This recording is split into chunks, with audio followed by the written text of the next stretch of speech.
पंजाब केसरी देख रहे तमाम दर्शकों का स्वागत है। आज हम मौजूद है सेक्टर 6 नागरिक अस्पताल में, काफ़ी आगे बढ़ रहा है। तो हमारे साथ मौजूद है डॉक्टर मुक्ता कुमार CMO। सबसे पहले तो आपको नए वर्ष की बहुत बहुत शुभकामनाएं। आपको भी बहुत बहुत नंबर। मैम, आज एक प्रेस वार्ता की गई, तो बताएंगे थोड़ा विस्तार से क्या है मामला, किस विषय में प्रेस वार्ता की गई? देखिए, प्रेस वार्ता की थी कि हमारा हरियाणा स्टेट ने बहुत बड़ा अचीवमेंट किया है। सेक्स रेशियो एट बर्थ 923 इस बार आई है, और पंचकुला की उसमें 971 है, जो कि हाईएस्ट इन स्टेट है। और पहले कभी इतनी सेक्स रेशियो नहीं रही है किसी भी डिस्ट्रिक्ट की, 971। तो ये एक बहुत बड़ा अचीवमेंट है और हमारे लिए बहुत बड़े गौरव की बात है। तो आगे किस तरह मतलब बताएंगे जिससे विस्तार से, कि जिस तरह प्राइवेट हॉस्पिटलों को लेकर कहा है कि वो रजिस्टर कराना बहुत ज़रूरी होएगा, अगर वो नहीं करते तो आगे का क्या प्रावधान रहेगा? देखिए, हमने इसमें फोकस किया था, हमारी कुछ स्ट्रेटेजीज हमने बनाई थी पंचकुला डिस्ट्रिक्ट ने। हमने एज ए टीम, हमें ये लगा कि कोई भी इस तरह का जो एबॉर्शन होता है लड़कियों का, वो 12 हफ्ते के बाद ही होता है। 12 हफ्ते तक तो सेक्स डिटरमिन नहीं हो पाता। तो 12 हफ्ते के बाद में हमने स्ट्रिक्टनेस की, ये कि हम पहले तो कुछ प्रेगनेंसी ऐसी हो जाती थी, जो लोग जिनको गलत काम कराना होता था वो बताते ही नहीं थे कि प्रेग्नेंट हैं, और वो इलाज कराते रहते थे। और जब उनको पता लगा कि लड़की है तो अबॉर्ट करा लेते थे, लड़का है तो रजिस्टर करा लेते थे। तो हमने उसको कंपलसरी किया कि जी कोई भी रेडियोलॉजिस्ट, अल्ट्रासाउंड वाला, गायनेकोलॉजिस्ट, चाहे वो सरकारी हो चाहे प्राइवेट हो, वो पहले 3 महीने के अंदर प्राइवेट वो जो भी प्रेगनेंसी है उसको रजिस्टर करेगा। रजिस्टर करने से क्या फ़ायदा हो जाता है कि वो हमारे नोटिस में आ जाती है कि फ़लाना महिला नंबर A, महिला नंबर B प्रेग्नेंट है। तो प्रेग्नेंट है तो उसके बाद हम उसका आउटकम ट्रैक करते हैं कि जी प्रेगनेंसी, अगर डिलीवरी हो गई फिर तो ठीक है, लेकिन अगर मान लो वो 4थे महीने या 5वें महीने में अबॉर्शन हो गया, फिर हमारे को उसको हम रिवर्स ट्रैक करते थे कि जी क्यों हुआ 5वें महीने में, 4थे महीने में अबॉर्शन। अगर किसी को वैसे कराना है अनवांटेड प्रेगनेंसी की वजह से, तो पहले 3 महीने में अबॉर्शन करा सकता है। तो फिर हम उसको ट्रेस करते थे और ट्रैक करके हमने रिवर्स ट्रैकिंग की। रिवर्स ट्रैकिंग से के थ्रू हमने 2 FIR भी दर्ज की। बाकी इससे प्रेशर पड़ा हमारी अपनी हेल्थ टीम पे भी। मान लो कोई हेल्थ टीम का बंदा उसमें इन्वॉल्व है, उसकी किसी भी सेक्स डिटर्मिनेशन में या अबॉर्शन कराने में, तो उसके ऊपर प्रेशर पड़ा कि ये तो मतलब CMO बहुत क्लोज रिवर्स ट्रैकिंग करा रहे हैं। और प्राइवेट में भी बहुत प्रेशर पड़ा, उनको ये पता है कि जी अब अगर रिवर्स ट्रैकिंग में उनकी गलती पकड़ी गई तो फिर हम उनको बख्शेंगे नहीं। तो इस तरह से करके हमारे सेकेंड ट्राइमेस्टर में जो एबॉर्शन हो रहे थे 12 हफ्ते से ज़्यादा, उनमें 55% का रिडक्शन आया है ना, जो एक बहुत सिग्निफिकेंट रिडक्शन है। मतलब 55% रिडक्शन क्लियर कट बताता है कि उतने पहले गर्ल्स के एबॉर्शन हो रहे थे वो अब बंद हो गए। तो उसकी वजह से हमारा सेक्स रेशियो काफ़ी बढ़ा। तो आप मीडिया के माध्यम से जनता को क्या संदेश देना चाहते हैं? कि कई बार भ्रम में आ जाते हैं कि आप लड़के की बात कर रहे थे कि लड़का होने की दवाई देने का मामला है, तो उसको आप कैसे देखते हो? देखिए, इसमें ना कोई दवाई लड़का लड़की डिसाइड नहीं कर सकता।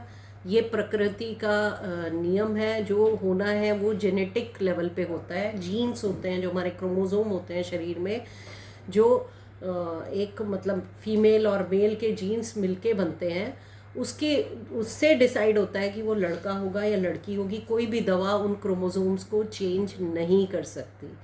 तो इसलिए आप उस भ्रम में ना रहें और किसी तरह के किसी झोला छाप के चक्कर में ना पड़ें।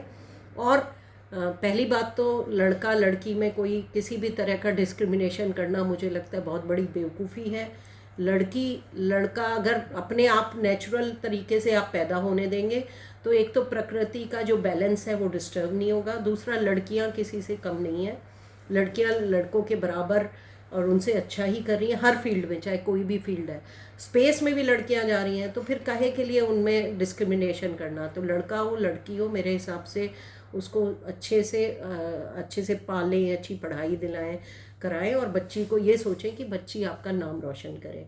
और दूसरा ये कि जो XY क्रोमोसोम होता है वो मेल में होता है, फीमेल में XX क्रोमोसोम होता है। तो जब दोनों मिलते हैं, एक से X मतलब एक से एक क्रोमोसोम आता है, एक से एक, तो जब वो मिलते हैं तब बच्चे का सेक्स डिसाइड होता है।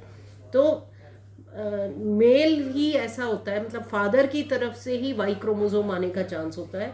तो ये एक्चुअली जो डिसीजिव वो है वो मेल की ही हो सकती है कि मतलब लड़का पैदा अगर हो रहा है तो वो आदमी की जेनेटिक मेकअप से हो रहा है, फीमेल के जेनेटिक मेकअप से नहीं हो रहा। तो जो बेसिकली क्रोमोसोम का फैक्टर होता है, झोला छाप डॉक्टर बेवकूफ़ बनाते हैं, किसी दवाई से किसी क्रोमोसोम पे कोई इफेक्ट नहीं पड़ता। और ये प्रकृति का नियम है कि जो जेनेटिक मेकअप है मेल का XY क्रोमोसोम से होता है, फीमेल का XX से होता है। तो ये मेल से आता है जो Y क्रोमोसोम, वही डिसाइड करता है कि लड़का होगा।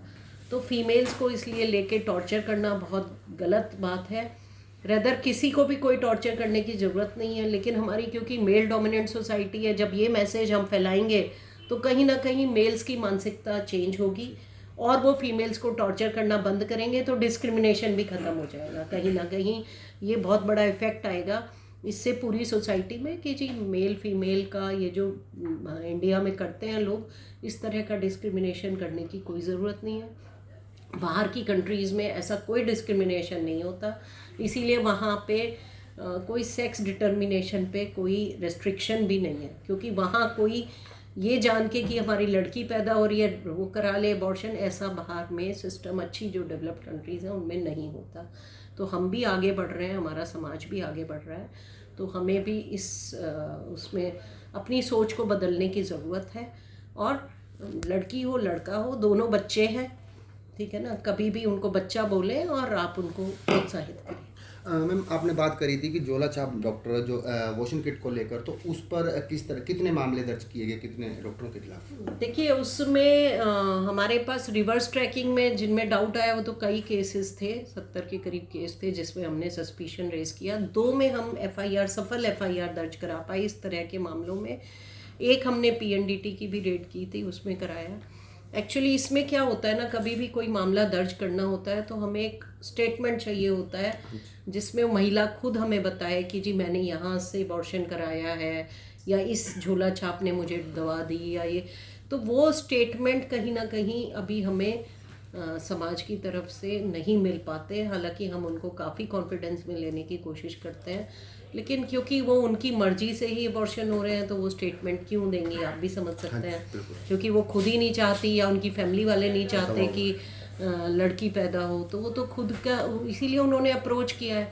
हमारी आपकी फैमिली तो अबॉर्शन कराने नहीं जाती, तो हमारे को उसमें है ही नहीं। लेकिन इसीलिए मेरे को लगता है कि इसमें ज़्यादा रोल जो है ना मानसिकता चेंज करने का, समाज की सोच को बदलने का ज़रूरत है। तो उसमें मुझे लगता है ज़्यादा काम मीडिया के थ्रू ही हो सकता है। तो देख सकते हैं जिस तरह से मुक्ता कुमार ने साफ तौर पर कह दिया कि किसी भी ऐसे डॉक्टरों के, झोला छाप के डॉक्टरों के चक्रों में मत पड़ें, ताकि आप सुरक्षित रहें और आपके साथ, शरीर के साथ कोई किसी तरह का खिलवाड़ ना हो सके। अपने सहयोगी के साथ पंचकुला से कुलदीप सैनी, पंजाब केसरी के लिए।